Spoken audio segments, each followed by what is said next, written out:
Bonjour à toutes et à tous les amis, c'est Gilles Mansillon. J'ai pensé venir faire un petit message pour ce dimanche, vous souhaiter la bienvenue, vous souhaiter une bonne journée. Je vous remercie d'aimer, de partager, de commenter, de souscrire. Je vous remercie pour vos dons. Je voulais discuter de quelques idées. La première, c'est qu'il y a des lois éternelles. Il y a des lois éternelles. Notre âme est éternelle et on vit dans un univers qui est géré par des lois éternelles. Parmi ces lois éternelles, il y a la loi de la création. On est une création, on sera toujours une création. On ne pourra jamais changer ce fait qu'on existe. On est inclus dans la vie, la loi de l'inclusion. On sera toujours inclus dans la vie. Il n'y aura jamais de possibilité où on puisse sortir de la force qui est la vie, qui est Dieu. La troisième loi, c'est bien sûr, il y a la loi de l'un. Tout sera toujours un et un sera toujours tout. Il y a aussi cette loi des transformations. Donc tout est en éternelle transformation, à part les lois qui ne changent pas. Et il y a la loi de cause à effet.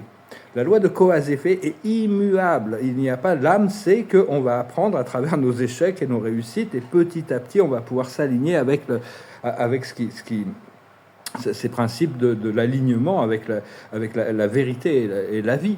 Et donc éternellement, on est éternellement sujet à ces transformations, et grâce à la loi de cause à effet, Dieu sait que cette loi est parfaite, et donc à travers le procédé éternel de notre âme, on est obligé d'apprendre, de grandir, d'apprendre et d'évoluer, parce que la vie nous reflète éternellement. Donc la loi de cause à effet est parfaite, donc il n'y a pas besoin il faut essayer de lâcher prise sur tous les jugements et les étiquettes et s'occuper de soi pour s'aligner avec cette loi. Notre âme est en réalité, on a un côté mortel, notre âme, on est une projection de notre âme immortelle. Notre âme immortelle, c'est quelque chose de magnifique, éternel, qui est connecté à l'esprit de Dieu, à l'esprit du cosmos, et qui a accès à toutes les informations et qui se sert d'un peu de tout pour justement suivre des programmes qui sont cohérents avec les choix de notre incarnation. Et cette âme est connectée à un groupe d'âmes, qu'on appelle une monade, un groupe d'esprit. Nous, on n'est que 5 dans mon groupe d'esprit. Et tout ça, et l'associé on a des associés de notre âme, sont nos guides, nos anges gardiens, nos guides célestes, qui sont associés avec notre âme, et éventuellement la présence divine qui englobe toute cette expérience une fois qu'on on a suffisamment de connexion, de contact et avec notre présence je suis, c'est plus ou moins elle qui prend le relais. Ça ne veut pas dire on n'a pas besoin de toutes ces présences ou de toutes ces intelligences célestes qui sont nos guides.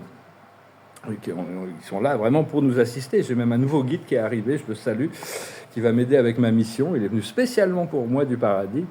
Et je sais aussi qu'il y a un archange qui va être dédié à cette mission. On a une mission très importante. On est en train d'être préparé pour une mission qui dépasse un petit peu tout ce que l'on a vécu jusqu'à présent. Il faut comprendre qu'il y a des choses sur lesquelles on doit lâcher prise, qui sont plus appropriées, qui étaient appropriées à l'époque, mais qui ne sont plus appropriées. Et bientôt, on va avoir des nouvelles choses. On va devoir lâcher prise encore de nouvelles choses parce qu'on va être entré dans une nouvelle mission qui va être... Ce qu'il faut, c'est être bien quand même ancré dans son corps physique et ancré dans la planète, mais pas ancré dans la matrice de la 3D. Laissez votre conscience, pensez à ouvrir votre couronne et laissez votre conscience, laissez-vous monter dans des plans éthérés, des plans légers où l'amour et la lumière remplissent l'énergie. Toujours ramener cette énergie, ancrez-la dans la terre le plus possible. Et c'est important aussi actuellement c'est bien de raconter nos histoires, mais pas raconter nos traumatismes, éviter. On nous passe tous par là où on doit passer. Il ne faut pas s'en vouloir par où on passe.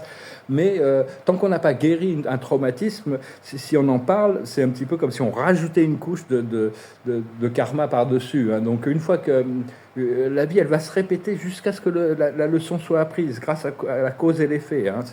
Cette intelligence qui est la vie est beaucoup plus intelligente que nous. Et bien, c'est basé sur l'amour et l'évolution.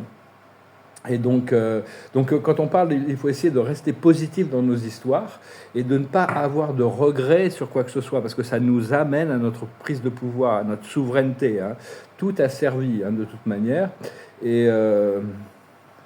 Et même à chaque fois qu'on est tombé, à chaque fois qu'on a échoué, à chaque fois qu'on a eu des pertes et tout ça, on s'est relevé. Donc c'est un peu comme des médailles. Ceux qui ne sont jamais tombés, qui n'ont jamais échoué, n'ont jamais rien essayé. C'est forcément... Et donc ils n'ont pas vraiment de mérite spirituel. Donc c'est vraiment très important de faire des erreurs. Enfin, on ne cherche pas à faire des erreurs parce qu'on sait que toutes les erreurs nous seront reflétées, mais de corriger nos erreurs petit à petit et de ne pas s'en vouloir pour nos erreurs parce ça nous permet d'apprendre des choses ici-bas et comprendre qu'il y a toujours la vie éternelle de Dieu qui flotte à travers nous, hein. Même si cette vie, on ne peut pas tout comprendre, c'est quelque chose de merveilleux qui dépasse l'entendement. On est tous une expression de cette vie éternelle, infinie, et jusqu'au moment où la conscience, petit à petit, la conscience doit s'adapter à ces nouvelles fréquences, et parce que notre âme est multidimensionnelle. On existe ici, mais on existe aussi dans plein d'autres endroits. Et l'âme gère tout ça, hein. Donc bon, des fois, notre âme doit gérer d'autres choses, et donc elle nous laisse un petit peu... mais elle est présente, hein, comme Dieu est présent dans toutes les circonstances. Notre âme est présente dans toutes ses incarnations, à travers le temps et l'espace, hein. Et donc, parce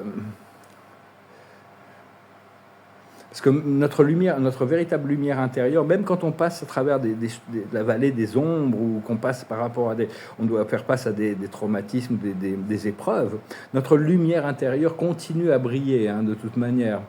Et c'est important aussi de revenir sur des choses naturelles, le plus naturel possible, hein. Tout ce qui est artificiel n'est pas naturel. Donc il y a de gros dangers par rapport à la civilisation aujourd'hui, c'est que les hommes ne sont plus des hommes et les femmes... Enfin, je parle pas peut-être des travailleurs de lumière, mais enfin en gros dans la société ils essayent que les hommes perdent leur divinité naturelle masculine et que les femmes perdent leur divinité naturelle féminine. L'homme et la femme sont créés complémentaires et on doit retrouver cet ordre divin. Et il y a la digitalisation aussi qui est très dangereuse, peut-être pas pour nous, hein, mais pour toute une génération. Ils veulent vraiment digitaliser avec créer des robots biologiques et des clones. Il y a toutes sortes de programmes qui vont se révéler. Toute la vérité va se révéler. Il y a toutes sortes de formes d'esclavage qui sont mises en place petit à petit, extérieurement, et petit à petit c'est adapté. Les gens s'adaptent à ça, ils acceptent ça. Et donc... et il y en a beaucoup qui vont partir, hein. Il y a la fréquence, il y a toutes sortes d'événements cosmiques. Il y a beaucoup d'âmes qui vont partir, qu'ils soient sombres ou légers, ou qu'ils soient sombres ou lumineux, qu'ils soient légers ou lourds. Souhaitez-leur une bonne continuation dans leur programme d'évolution.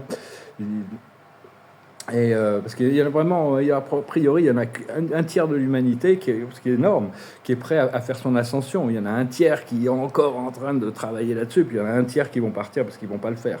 Donc il ne faut pas s'étonner, hein. C'est important d'informer le plus possible de gens sur la nature de la lumière et sur leur pouvoir de décision, leur pouvoir de dire oui à certaines choses, leur pouvoir de dire non à autre chose. Ce n'est pas juste des vagues qu'on cherche, hein, c'est un tsunami d'opposition à toutes ces forces d'esclavage. Mais sans être émotionnel à ce propos-là, hein, et considérer la conscience de chacun, hein. Chaque personne est à un niveau de conscience. Il ne faut pas essayer d'être brutal avec la lumière parce que ça éblouit. Il faut essayer d'éclairer, pas d'éblouir. Et donc, comme les gens qui sont plus jeunes, moi je suis une connexion d'âme, elle est plus jeune, elle est dans le matérialisme, c'est difficile. Je dois gérer ces conditions d'âme parce qu'elle a pas. Quand on est jeune, des fois on c'est pas encore réveillé au pouvoir de l'âme et de la sagesse. Cela dit, c'est quelqu'un qui est assez sensible quand même.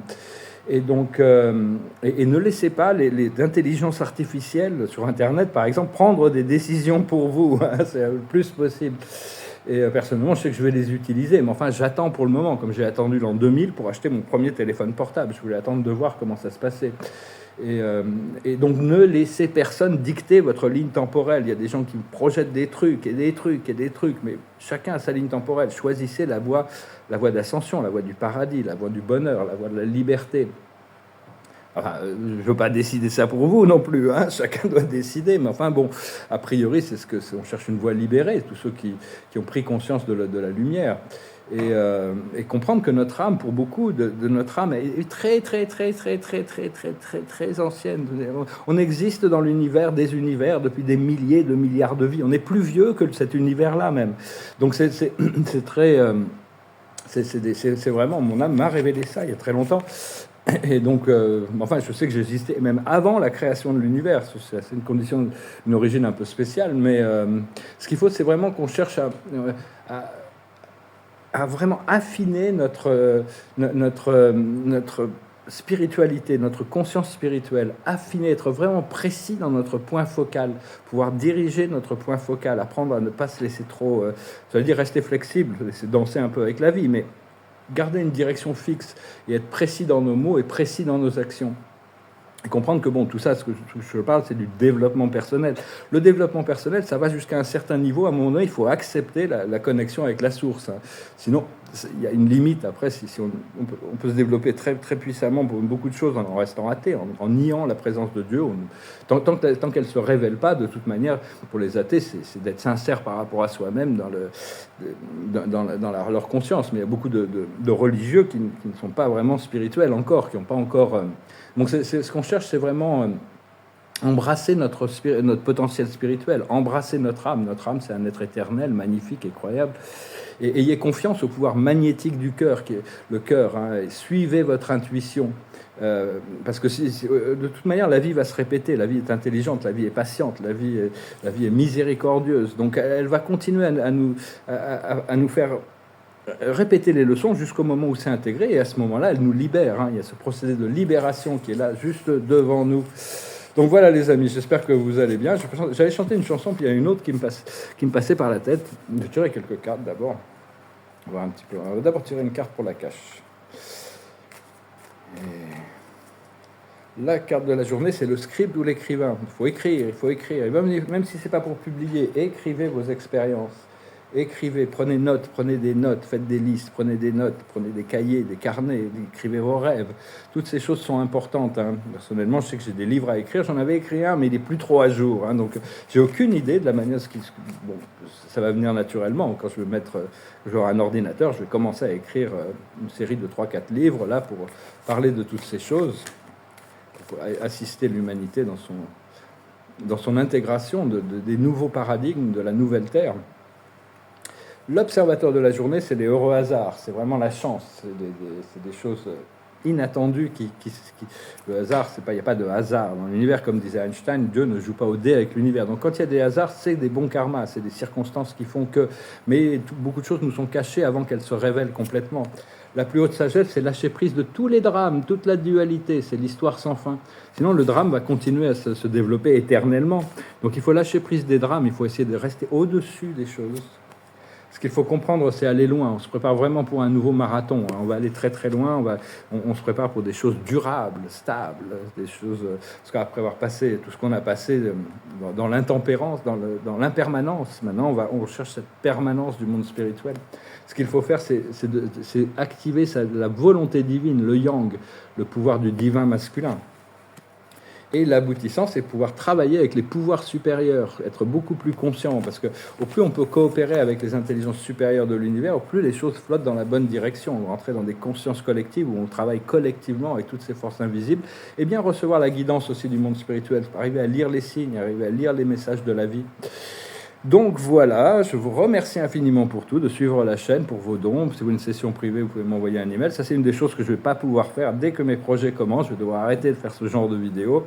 J'en ferai d'autres, je vais continuer à communiquer. Mais je ne pourrai plus faire de consultations comme ça. Là, c'est vraiment sur les priorités. C'est une chanson qui parle.